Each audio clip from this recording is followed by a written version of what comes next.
Tiga sekarang kita ngomongin compatibility ya. Ya, compatibility. Jadi kita udah beli sepeda udah dapet, perlengkapan untuk bersepeda, safety equipment segala macam kita udah dapet. Kita udah bersepeda nih, udah bersepeda beberapa bulan, ketemu orang, ketemu teman-teman klub, akhirnya kita gatel pengen upgrade. Itu sangat normal, sangat normal. Cuman lagi kita harus nggak boleh lupa kita beli sepeda buat apa, dan dari situ kalau kita selalu ingat kita beli sepeda untuk apa, pemilihan parts kita ketika upgrade itu lebih terarah. Jadi bukan semata-mata kita upgrade karena teman kita upgrade karena kita memang itu sejalan dengan tujuan kita yang di awal untuk apa, itu kenapa kita upgrade. Oke, bukan tiba-tiba upgrade sepeda. Enggak, karena Beli sepeda baru saja. Yang kita beli itu harus ada tujuannya. Ya, harus berharga, worth the money lah. Yap, betul sekali. Oke, yang pertama biasanya gini dulu deh, kita ngomong tentang compatibility. Jadi setiap sepeda itu dia kita mulai dari depan ya. Dari depan itu ada steering fork. Ini namanya fork, dan dia ada pipanya itu namanya steering. Itu bagian dari forknya. Nah, yang pertama diameter dari fork itu sendiri, dari steering tube-nya itu sendiri, itu nggak sama. Ada dua standar yang umum digunakan. Jadi 1/8 inch sama 1/4 inch. Itu pentingnya di mana? Pentingnya ketika kita mau beli stem untuk adjust sepeda kita. Misalnya, stemnya terlalu panjang nih, reach-nya terlalu jauh, saya pengen pendekin. Berarti kita harus beli stem yang lebih pendek. Nah, untuk beli stem yang lebih pendek, itu kita perlu tahu berapa diameter steering fork kita. Karena itu ada dua, yang umum 1/8 sama 1/4. Kalau kita steering forknya 1/8, pilihannya lebih banyak karena itu lebih umum. Yang 1/4 atau orang bilang oversize steering itu lebih sedikit, jadi pilihannya lebih kurang lah, gitu. Jadi jangan sampai salah. Lebih nggak umum. Dan itu nggak bisa. Kalau ternyata steering fork kita 1/4, kita beli stem yang 1/8, itu nggak bisa dipasang karena kekecilan stemnya. Jadi itu juga perlu Diameter ini ya? Ya, betul. Okay. Diameter ini di sini. Itu yang perlu diperhatikan. Kedua, kita lihat tipe handlebar kita integrated itu kayak gini, jadi satu, kayak gini, ya? itu jadi satu antara si stem dan handlebarnya jadi satu, jadi nggak terpisah. Kalau ternyata lebarnya udah sesuai tapi panjangnya terlalu panjang, ya nggak bisa, kita harus ganti semua, jadi ini nggak bisa dipakai lagi. Atau itu faktor kurangnya dari sebuah yang integrated ya, betul. Cuman integrated ini dia lebih rigid karena dia jadi satu, dan dia secara visual ya itu preferensi, tapi kalau menurut saya secara visualisasi lebih bagus karena dia lebih slick ya, nggak terlalu banyak baut-bautnya gitu. Cuman itu selera aja sih, balik ke orangnya masing-masing. Nah, yang nomor dua, kalau dia terpisah, ini si handlebarnya sendiri, kedua ada stemnya sendiri yang bisa disambung. Itu kalau misalnya stemnya udah oke, panjang stemnya oke, tapi handlebarnya kurang lebar atau terlalu lebar, itu kita bisa ganti handlebarnya sendiri, dan stemnya juga iya. Jadi itu lebih ke customizable lah, dan dan itu lebih customizable. Oke, itu untuk masalah handlebar, dan itu banyak pilihannya, mau karbon, mau alloy, itu ya terserah masing-masing. Mau itu preference aja. Cuman kalau karbon dia lebih menyerap getaran dari jalan lebih bagus. Jadi kalau karbon lebih enak sedikit lah. Itu satu dari depan. Lalu seat push sebenarnya. Oke, kalau di sini kebetulan ini integrated. Ya, integrated itu juga ada pros and cons-nya. Prosnya, kalau integrated, satu dia lebih ringan karena dia ya nggak ada mekanisme ke bawah dan lain-lain, nggak ada baut-bautan, dan dilihat juga lebih sleek. Tapi integrated itu dia untuk adjust-nya kita potong. Jadi kalau kita udah tahu panjang kita berapa, nah kita potong terus kita. Jadi kalau kita potongnya salah, potongnya kependekan, udah selesai. Sampai kita nggak bisa dipakai. Jadi itu cons-nya di integrated. Tapi cuman dia pros-nya juga cukup lumayan banyak. Dia lebih stiff, lebih ringan, karena satu sistem ya. Cuman Oh ya, cons-nya lain lagi adalah ketika kita traveling, kalau dia integrated agak susah packing Oh, iya. bag-nya karena dia nggak bisa diturunin, nggak bisa dilepas. Kalau yang ini, tapi sebagian besar sepeda, 80%, 90% sepeda dia seat post-nya bisa dilepas kok. Jadi nggak masalah. Seat post-nya bisa diganti. Jadi jangan khawatir. Itu majority of the bike dia seat post-nya adjustable. Itu untuk masalah seat post, dan seat post itu juga ada 2 diameter yang umum. Jadi jangan salah beli. Sebenarnya zaman sekarang ada 3 sih.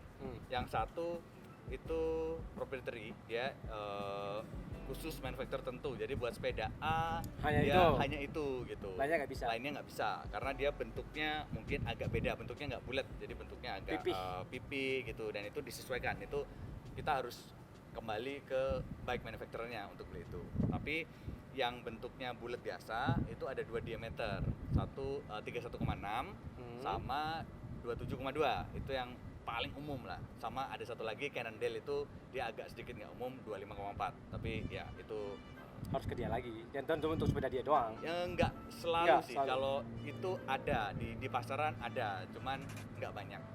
Yang banyak itu 31,6 sama 27,2 diameternya.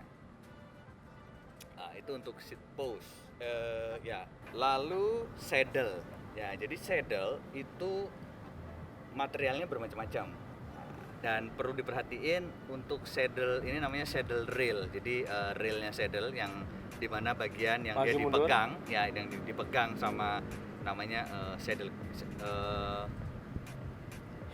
clamp, sama saddle clamp itu ada yang round sama ada yang oval. Biasanya kalau kayak saddle kita karbon itu dia saddle railnya oval. 7x9 mm. Kalau yang round itu biasanya 7 mm round gitu. Jadi itu juga perlu, karena untuk beberapa saddle clamp itu dia nggak kompatibel buat yang round lain sama oval. Jadi perlu diperhatiin juga apakah saddle clamp kita kompatibel. Kadang orang, saya pengen yang karbon biar enteng, beli karbon, ternyata saddle clampnya nggak kompatibel, jadi harus beli saddle clamp lagi, dan itu lupa beli saddle clamp. Jadi itu juga perlu diperhatikan. Lalu dari saddle depan ke sini. Selanjutnya adalah crank. Jadi ini agak crank. Crank ini kalau dilepas.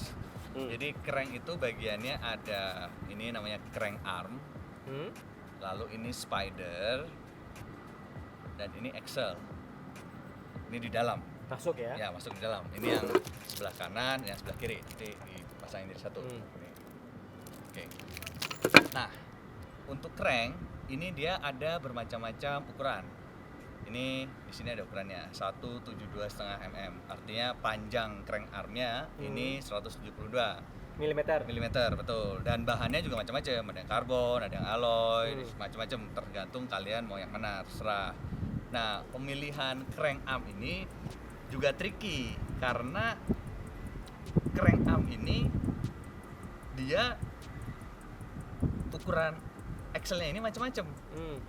Yang paling umum itu ada 2 ukuran, 24 mm sama 30 mm. Nah, 24 mm itu Shimano, 30 mm itu ada beberapa manufakturer lah yang tapi Shimano itu 24 straight gitu. Dan itu harus sesuai sama pemilihan bottom bracket. Jadi bottom bracket itu ada bearing di bagian bawah sepeda sini yang dia akan megang si axle ini. Nah, itu harus sesuai. Kalau bearingnya bottom bracketnya untuk 30 mm ya kita nggak bisa. Kalau pakai 24 mm kita harus cari adapter gitu. Dan itu perlu diperhatikan juga. Kadang orang pengen beli tapi nggak tahu itu gitu. Ya ternyata udah beli, salah beli, ya kan sayang juga. Jadi harus dicari tahu bottom bracketmu apa.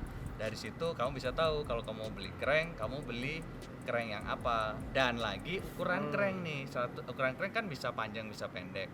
Dan crank arm ini ukuran umumnya dari 165, 167,5, 170, 172, 175. Itu yang umum. Tapi kalau untuk special case ya bisa order yang lebih pendek lagi sih. Cuman ya itu special case nggak agak susah lah, cari 165 aja sekarang Susah udah ya? agak susah. Yang paling umum tuh 170, 172 setengah itu yang paling banyak Pak. Di 60-70% sepeda di pasaran itu Oke. masih pakainya 5034 yang compact atau 5236 itu kita sebutnya semi compact, tengah-tengah. 536, Ya, oke. 5236 5236. ya, atau race itu 5338. Lebih gede lagi. Lebih gede lagi. Nah, kalau semakin besar ininya, dia akan semakin berat ya, tapi dia akan Semakin kenceng. bagus untuk untuk speed. Jadi flat itu semakin betul. karena dengan sedikit rotasi ini, kalau belakangnya kecil, putaran roda belakangnya Lebih akan makin banyak. banyak, RPM-nya lebih banyak. Jadi ini sebenarnya Simple physics, hitungan simple physics aja. Gigi rasio, perbandingan putaran depan dan putaran belakang. Oke. As simple as that. Oke, sudah di bagian crankset, lalu pindah ke bagian belakang nih. Jadi ada namanya kaset. Kaset nih. Nah, kaset ini juga macam-macam rasionya, tergantung dari track yang mau kita pakai. Kira-kira banyak tanjakannya atau lebih banyak flatnya. Kalau lebih banyak tanjakannya, kita cenderung pakai kaset yang lebih besar. Oke. Nah, karena Lebih kaset ringan yang lebih sih. besar lebih ringan. Jadi kalau kita lihat mau nanjak nih belakang ya pakai 32 atau 34 gitu. Ya. Tapi kalau flat ya kita pakai 28 atau 25 gitu. Dan rasio gigi yang umum itu 11 speed ya macam-macam lah. Tapi ya, sekarang udah ada yang 12 speed, ada 13 speed, itu banyak. Jadi kita bisa pilih-pilih rasio sesuai dengan track yang akan kita lalui. Cuman yang perlu diperhatikan adalah compatibility rear derailleur kita. Oh, iya. Karena rear derailleur itu ini ada namanya cage ya. Nah, rear derailleur cage itu ada yang pendek, short cage, ada yang panjang, long cage, dan Itu ngaruh ke panjang rantai. itu Enggak. ngaruh ke kemampuan rear derailleur untuk mengakomodasi kaset.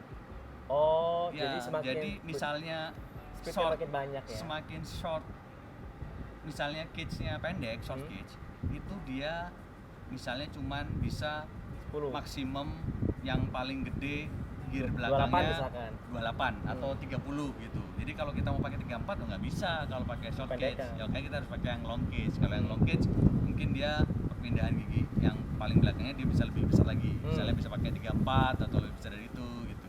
Ya. Oke. Itu tergantung manufacturer. Jangan lupa baca dia maksimalnya bisa sampai seberapa Berapa? besar. Tuh. Ada yang apa namanya? Ini apa namanya? Ada yang suka bulutnya lebih gede gitu. Oh, itu ada. Dia namanya? ganti pakai oversize pulley. Pulley ya? Oversize Oversize pulley. pulley. Itu juga bisa. Dia diganti dengan oversize pulley yang Itu untuk apa lebih itu kalau kita besar. mau gitu? Itu konon katanya kalau pulley-nya lebih besar dia lebih efisien dan Oke. dan macam-macam gitulah, segala macam klaim dari Justifikasinya. ya. Dan bearingnya lebih bagus. Tapi kalau bearing memang semakin bagus bearing jelas ngaruh di efisiensi karena rolling resistennya makin bagus. Jadi kalau bisa upgrade bearing itu memang sesuatu yang worth it sih kalau menurut saya. Bearing itu apa ya? Orang Jawa bilang Laher. lahar. Bola-bola kecil besi biasanya. Ya, bantalan. Bantalan. Itu bantalan untuk sesuatu yang berputar, itu namanya bearing. Mengkenyalkan gesekan. Betul. Lalu wheelset ya. Jadi wheelset itu ada bermacam-macam wheelset. Yang umum sekarang itu tubular. Jadi kalau tubular itu wheelsetnya dia nggak pakai ban dalam, dia dilem. Itu clincher. Jadi kita kasih ban dalam. Itu emang gampang dibongkar pasang. Kalau puncture ya udah tinggal buka ganti ban dalam yang nggak terlalu mahal, pasang lagi, pompa lagi, selesai jalan lagi. Cuman ya itu tadi kalau clincher ketika dia puncture dan atau pecah bannya dia akan bisa lepas, apalagi kalau pas tikungan dia bisa lepas karena yang nahan si ban luar terhadap si rimsnya ini itu adalah tekanannya tadi. Ketika nggak ada tekanan dalamnya lepas dia, dan kalau bannya lepas ya orang bisa jatuh langsung. Oh, itu ya. Itu clincher. Why? Mungkin kebanyakan orang pakai tubular gara-gara untuk itu. race ya. Untuk race ya. Perpelatan pakai race dan secara konstruksi tubular wheelset lebih ringan karena dia nggak ada badge-nya ya untuk megang si ban itu, kan dia ada semacam profile di bagian dalamnya. Jadi itu lebih kompleks dan lebih berat, jadi ujung-ujungnya si wheelsetnya itu mungkin bisa antara clincher dan tubular itu mungkin bisa sekitar 200 gram lebih ringan yang tubular atau lebih. Ya. Lalu yang ketiga yang sekarang lagi naik daun itu tubeless. Nah, tubeless itu baru ini ya? Semacam clincher tapi nggak pakai ban dalam. Jadi tetap sama kayak clincher tapi nggak pakai ban dalam. Nah, terus gimana? Kok nggak pakai ban dalam, si udaranya nggak bisa keluar dari pinggirannya ini karena dia dipompa sealant. Jadi dia pakai sealant, dipasang ban biasa, lalu dipasang sealant, baru dia dipompa. Nah, sealant itu fungsinya selain untuk nahan biar si udaranya nggak keluar lewat pinggiran sini, dia juga sebagai puncture resistant. Jadi misalnya kena paku, bocor gitu, secara otomatis anginnya keluar kan, dan di situ angin ketika dia keluar dia juga akan bawa sealantnya itu untuk menutup lagi. Mekanisme gitu ya? Ya, itu tubeless. Dan tubeless kelebihannya dia bisa running lower PSI. Jadi karena tekanannya lebih rendah, dia lebih nyaman. Sekarang pro peloton udah mulai beralih dari tubular ke tubeless. Tapi belum semua sih. Masih beberapa ada yang pakai tubular, tapi ya itu sekarang teknologi yang lagi naik daun, si tubeless itu. Itu untuk tubeless. Lalu itu pemilihan jenis bannya ya. Lalu yang kedua adalah ukuran. Nah, ukuran penting. ini juga penting karena ukuran itu menentukan seberapa nyaman sepeda Anda dipakai gitu. Semakin kecil ukurannya, ya emang semakin aero, cuman semakin gak nyaman. Semakin gak nyaman karena dia harus running PSI yang lebih tinggi, gede, tekanan lebih tinggi. Kalau bannya makin besar, yang sekarang standar umum itu 25 lah. Itu standar umum. Ya, dulu 23 sampai 25 sekarang lah. pindah 25. Sekarang udah mulai Gede lagi. yang baru 28. Oke, tadi tipe-tipe ban, ada tubular, ada clincher, ada tubeless. Lalu sekarang ukurannya. Nah, ukuran ban ini juga penting untuk kenyamanan berkendara. Semakin besar bannya,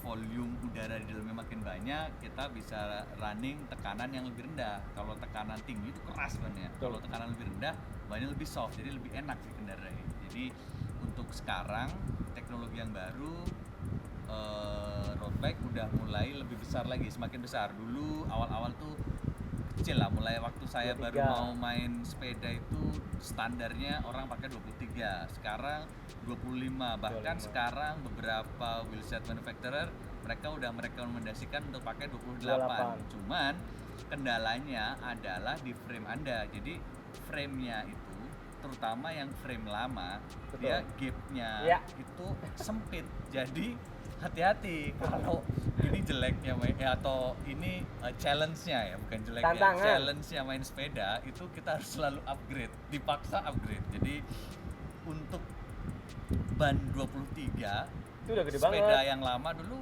ya emang desain untuk itu. Sekarang 25 makin kesini orang jual bannya udah 25, 28 atau ntar berapa lagi. Dan kalau kita kasih lebih besar ada limitationnya. Ini kadang kalau saya kasih 30 mungkin nggak masuk ini, atau ya mungkin 30 maksimal lah. Kalau saya mau lebih besar lagi nggak bisa. Jadi itu juga diperhatikan. Itu namanya tire clearance. Jadi tire clearance-nya perlu diperhatikan. Untuk frame ini maksimum tire clearance-nya berapa gitu. Dan juga untuk wheelset-nya. Jadi ketika kita beli wheelset itu biasanya akan ditulis wheelset ini kompatibel untuk ban ukuran dari sekian sampai sekian. Yang kita pengen, kalau kita mau ambil dari sisi aero, kita pengen lebar ban ini eksternalnya sama lebar rim eksternal sama lebar ban eksternal itu yang sama. Jadi misalnya lebar rim eksternalnya 25 mm gitu. Kalau bisa kita pakai ban 25 mm juga. Biar dia rata. Kalau dia rata, efek aerodinamiknya lebih bagus. Kalau dia lebih besar, ya mungkin bisa, tapi dia akan bloated dan dia efek aerodinamiknya kurang bagus. Tuh. Jadi itu juga diperlukan. Tapi sekarang wheelset baru dia udah rekomend 28, 26 ya, tinggal frame-nya bisa accommodate itu apa enggak. Itu kan ini kan tertulis kan 700 kali Ya, 25. 700 kali 25 C. 700 ini apanya? 700 itu diameternya. Jadi 700 itu Diameter wheel set ya?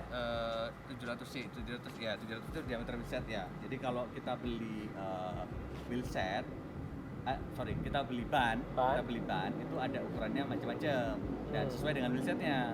Kalau diameter itu kita harus ikut yang sama. Untuk road bike itu 700 C atau 622 mm kalau dia bilangnya gitu. Nah, untuk mountain bike ada macam-macam. Ada yang kalau orang bilangnya 29 inch atau 27,5 inch atau 26 inch, itu macam-macam. Jadi untuk diameter kita nggak boleh salah. Tapi kalau untuk lebar bannya itu kita bisa bereksperimen. Tapi kuncinya lebih lebar, lebih nyaman. Road bike-nya cuma 700 ya diameternya? Ya. Nggak ada yang lain? Ada beberapa manufacturer seperti ini disebut merek nggak, Pak? Enggak apa-apa. Seperti Canyon, dia ngeluarin sepeda untuk female. Jadi yang woman edition itu yang ukuran triple XS sama double XS, dia bannya pakai 650 bukan pakai 700. Jadi bannya dia lebih kecil. Kenapa bannya lebih kecil? Biar lebih proporsional sama frame-nya kecil. Oh iya sih. Oke. Tapi nggak banyak sih, karena road bike rata-rata dia pakai 700 ya. Oke.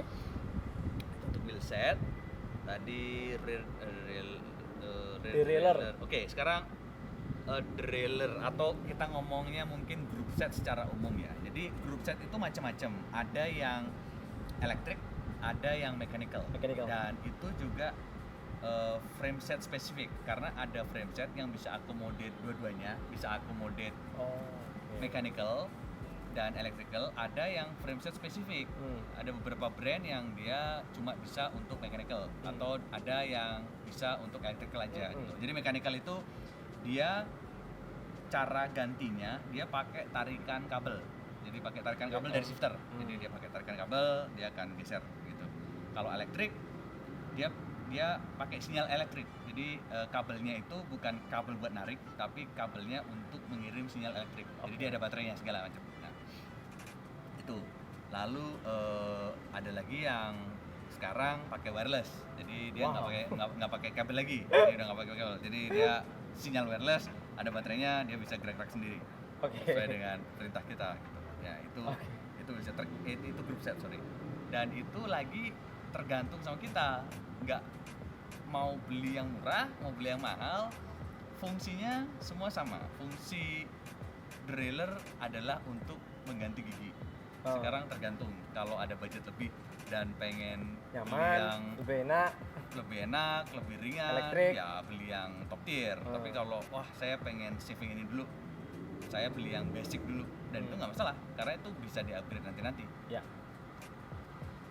Tergantung budget dan tujuannya mau apa. Oh ya, apa sih kelebihannya? Tadi udah karena group set ya. Sekarang bagian dari group set rem ya. Bagian dari group set adalah rem ya. Jadi group set itu shifter kanan kiri, front derailleur, rear derailleur, crank sama rem. Nah, sekarang kan kebetulan sudah ada disc brake dan rim brake. Oke, mungkin dulu kali ya kalau kita ngomongin rem. Nah, cocok. Nah,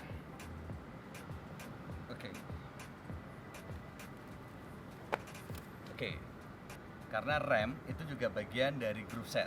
Jadi rem ini yang umum ada dua macam. Satu disc brake, yang kedua adalah rim brake. Rim brake kan rim brake yang ya? di sini ya. Rim brake yang di sini. Jadi dia cara menghentikan lajunya dengan gesekan menjepit wheelsetnya itu. Kalau disc brake dia menjepit si putaran cakramnya ini. Jadi sama kayak motor, mobil kayak gitu. Oke. Pros and cons ya. Kalau kita lihat akhir-akhir ini banyak brand sepeda yang keluarnya disc brake semua. Udah nggak ada rim brake lagi gitu. Ada beberapa pertimbangan sih kenapa disc brake gitu. Kalau saya pribadi kenapa disc brake itu, yang pertama ngeremnya lebih enak. Jadi kalau disc brake itu lebih predictable dan dia segala kondisi gitu. Mau Hujan, masih licin. hujan, mau kering itu lebih reliable kalau disc brake dan dia modulasinya lebih enak. Kalau kita ngerem itu lebih Langsung respon ya langsung dia. lebih responsif gitu. Kalau disc brake kalau rim brake memang kelebihannya dia lebih ringan secara umum dia lebih ringan. Bobotnya maksudnya. Bobotnya betul, bobotnya lebih ringan. Tapi ya itu tadi kalau hujan kayak gitu kita harus ekstra hati-hati. Kita jarak pengeremannya lebih jauh dan lebih signifikan, lebih panjang signifikan. Betul. Itu. Sama nomor 2, kalau kita ngomong rem itu kan prinsip kerjanya secara gesekan ya.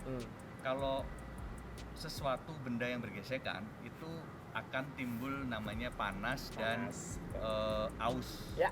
Yap. Keren. Nah, aus itu kalau di disc brake ya paling diganti kalau nggak kampas remnya ya discnya aja. Dan itu relatif lebih murah daripada ganti wheelset kalau wheelsetnya udah aus. Makanya saya pilih disc brake. Sepakat.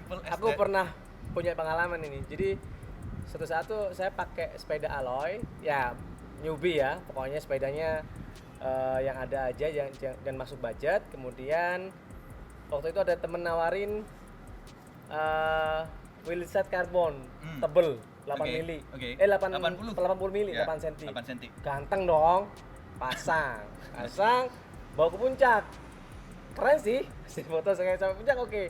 Nah, PR-nya adalah pas turun ya. Pas turun tuh kalau pakai yang rim brake itu apa ya? Capek, Bos. Capek banget ngerem, terus kan gesekannya panas. Dan betul. Somehow karbon itu panasnya banget gitu daripada karena dia heat dissipation-nya jelek daripada alloy ya. Nah, relatif terhadap alloy ya. Kemudian yang terjadi adalah ban meledos. Oke, bisa karena dia terlalu panas jadi bannya nggak kuat. Iya, itu yang terjadi. Wih, ya elah, gojek deh. Dan itu yang nggak terjadi sama disc brake. Betul. Kalau disc brake kalau panas pun ya discnya aja yang discnya panas. doang yang panas. Bannya fine. Fine, betul.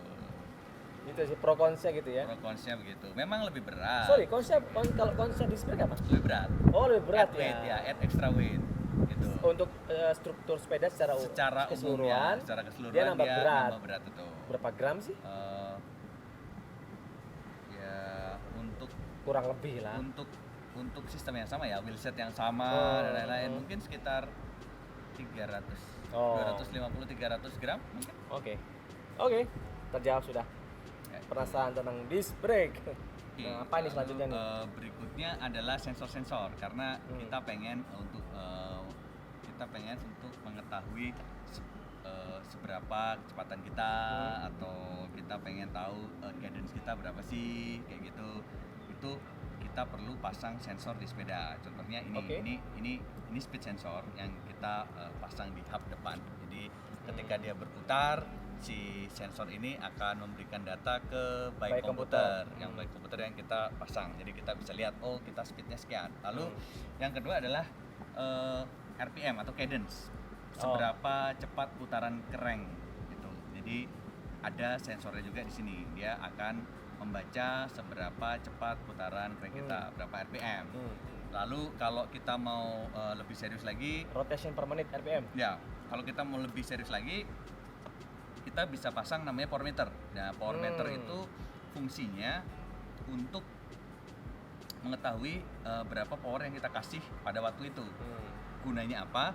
Gunanya ketika kita sedang race atau untuk training, kita tahu power kita untuk riding ini seberapa plan-nya. Misalnya kita mau race 90 km.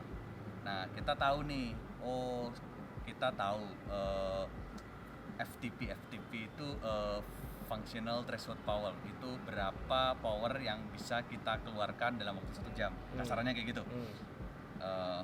Misalnya kita tahu FTP kita berapa. Nah, kita bisa atur nih. Saya habis sepedaan selesai. Jadi udah nggak ada apa-apa lagi. Kalau gitu pol-polan. Saya bisa pol-polan dan itu kita bisa lihat di situ. Saya misalnya 1 jam saya bisa 200 watt. Kalau misalnya kalau katakanlah saya race-nya 90 km nih, 90 km kita bisa lihat nih dalam 90 km medannya seperti ini, kira-kira saya bisa komplit katakanlah 2,5 jam. Nah, jadi kita tahu untuk menyelesaikan 90 km dengan medan seperti ini selama 2,5 jam, power yang harus kita kasih berapa? Nah, dari situ kalau kita pakai power meter, kita bisa stick sama plan kita. Jadi kita nggak overpower atau nggak underpower. Kalau overpower, efeknya belum sampai kita udah capek. Belum lagi kalau muscle-nya ya belum lagi masih lari. Dan itu yang kita nggak mau. Makanya ada power meter itu untuk mengira-ngira kita punya plan seberapa power yang harus kita kasih selama durasi race kita itu. Atau power untuk training. management lah ya. Power management betul. Power meter itu untuk power management. Macam-macam power meter apa aja itu? Nah, macam-macam power meter antara lain ada yang dipasang di pedal base.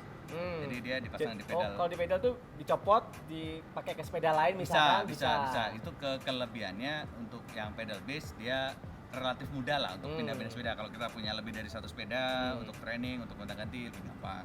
Yang kedua di crank arm. Di crank arm powernya di sini ya. Ya, jadi di crank arm itu ada yang ada strain gauge. Jadi power meter itu basicnya dia ngasih strain gauge.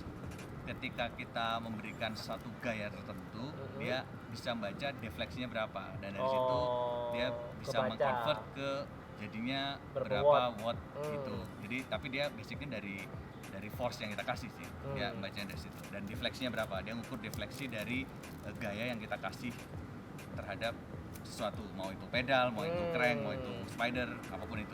Kelebihan ini apa antara pedal sama ini ya, crank base sama pedal base? Oke, kelebihannya kalau pedal kan mudah digonta-ganti itu. Betul. Kalau di crank ya agak sedikit lebih susah sih kalau gantinya. Ganti sepeda ganti crank. Lalu itu yang crank base. Lalu yang nomor 3 ada lagi yang spider base. Jadi yang spider base itu dia bukan di cranknya tapi dia di spidernya. Jadi spidernya dia diganti yang memang ada power meternya itu. Lalu yang keempat tapi agak jarang itu di hub belakang. Jadi dia ada power meter di situ. Berdasarkan tarikan rantai kali ya? Enggak. Dia berdasarkan ya betul. Karena kalau kita pedaling kan dia akan si hubnya itu ya ada gaya yang bekerja di hubnya itu, dan dia akan baca seberapa besar gaya dari putaran torsional hubnya itu. Iya masuk. Itu yang paling umum untuk power meter. Ya tipenya dan lain-lain, brandnya itu ya disesuaikan aja, tinggal budgetnya berapa. Oke, diulangi. Ada yang ukur dari genjotan kita di pedal, di crank arm, sama di yang spider sama hub. Oke. Itu macam-macam power meter punya beda saat ini. Kalau tadi yang sering dipakai kan di pedal sama di crank ya. Di pedal sama di crank ya. Itu tadi itu kalau pedal gampang dipindah-pindah. Kalau crank nggak mudah, cuman dia lebih terukur ya. Lebih oke, kalau di spider itu kalau di crank sama spider mungkin sama kan ya? Crank sama spider beda. Kalau di crank armnya, di crank armnya di sini. Enggak, maksudnya yang dia ukur. Oke. Ya sama ya. Kalau di spider itu dia lebih karena dia letaknya lebih di dalam, jadi dia lebih protected lah. Kalau misalnya accident gitu kan, yang pertama kali kena kalau sepeda jatuh dia akan pedalnya kena dulu, yang paling gampang lecet lah, rusak pedalnya dulu. Kalau lebih di crank atau apalagi di spider itu kan lebih dia susah. lebih protected lah, lebih terlindungi aja sih. Oke. Sensor, komputer. Tapi ada satu lagi skill yang mungkin teman-teman kalau menurut saya sih wajib punya, itu simple maintenance lah, kayak ganti ban atau naik turunin seat post, adjust leveling, itu basic skill yang orang harus punya. Jangan dikit-dikit ke bengkel, back shop. Sekarang kalau kita lagi riding ban kita bocor, padahal kita bawa spare dan lain-lain, cuman kita nggak bisa ganti kan ya, kocak-kocak juga ya. Itu aja sih. Oke, nampaknya cukup panjang obrolan kita dan cukup menyeluruh saya pikir. Sampai sekarang saya dapat ilmu baru tentang ilmu persepedaan lah. Kalau sebelumnya kan saya cuman ya asal nampak bagus, harganya masuk, sikat. Sementara ada banyak hal yang perlu dipertimbangkan ketika kita memilih sebuah sepeda. Kayak milih jodoh sebenarnya gitu. Teman-teman, kalau ada pertanyaan di sekitar pembahasan sepeda ini, monggo bisa tulis di komen. Kalau mau nanya langsung ke Rian, kayaknya susah karena beliau tidak punya sosial media.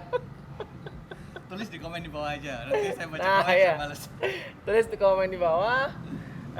Apapun pertanyaan, silakan tulis komen di bawah. Jangan lupa ya subscribe juga, share video ini ke teman-teman yang baru mulai sepeda supaya mereka tahu bagaimana untuk memilih sepeda dan lain sebagainya seperti yang udah kita obrolin tadi.